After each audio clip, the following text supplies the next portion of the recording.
Today we are painting these 3 cannon arm knights from Underdusk Miniatures. Now when it comes to characters with guns for arms, the first thing you're probably going to think of is either Samus Aran or Mega Man. There's also Barret from Final Fantasy VII. Fortunately, with all of these figures being knights, I get to go ham on my metallics. There are many different color schemes to Samus's outfit. I'll be going with the scheme from the Varia suit. Growing up, most of my experience with this character was, oh look, it's that random robot guy from Super Smash Bros. Until I found out that it's actually...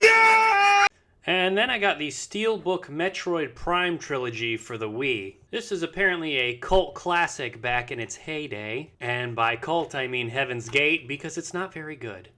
The knees, shins, and shoulders got metallic orange. The head and chest, metallic red. The loincloth was a mixture of regular yellow and neon yellow.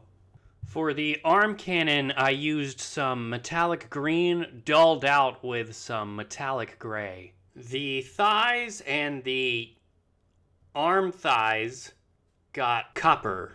For the base, I went with an obsidian scheme, which is just any black plus some gloss Mod Podge. Alrighty. Quite finished. Quite iconic. This has a very deep-sea Atlantis feel to it. Like a clan that lives next to some undersea volcanoes. Alright, next up we've got Mega Man. As a young lad, I grew up with Mega Man 8 and Mega Man X4 on the PlayStation. I recently tried going back to play some of these again, and rage quit because they were so freaking hard.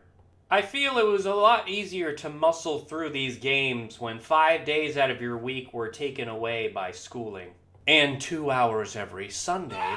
The main colors for this scheme were peacock blue and bluish purple for the thighs and arm thighs, as well as the torso, with the exception of the shoulders.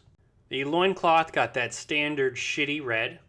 And for the base, I chose an icy color scheme, because there are quite a few icy levels in a lot of the Mega Man games.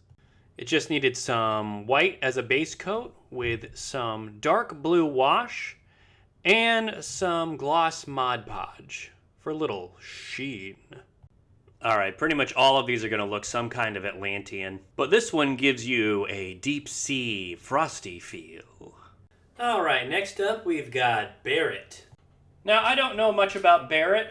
I never played the original Final Fantasy VII, and I played a little bit of the demo for the newer one.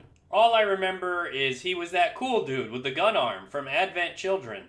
I used what I could of the color scheme from the original model. For the gun, I mixed some shimmer silver with metallic black. For the pants, I mixed rich espresso with metallic green. The boots, arms, and head were primarily rich espresso, with the mohawk being metallic black. For the shoulders and the knee pads, I mixed some soft gold with the rich espresso once more. Barret's base was just a simple bluish rock, finished off with a layer of matte Mod Podge. This seems more like where the Atlantean settlements and ruins have reached piney woods or oak forests. Each of the figures was finished off with a layer of satin varnish. I find sealing with Mod Podge a lot of times on the figure adds a little too much thickness for my taste. And with that, all of them are finished.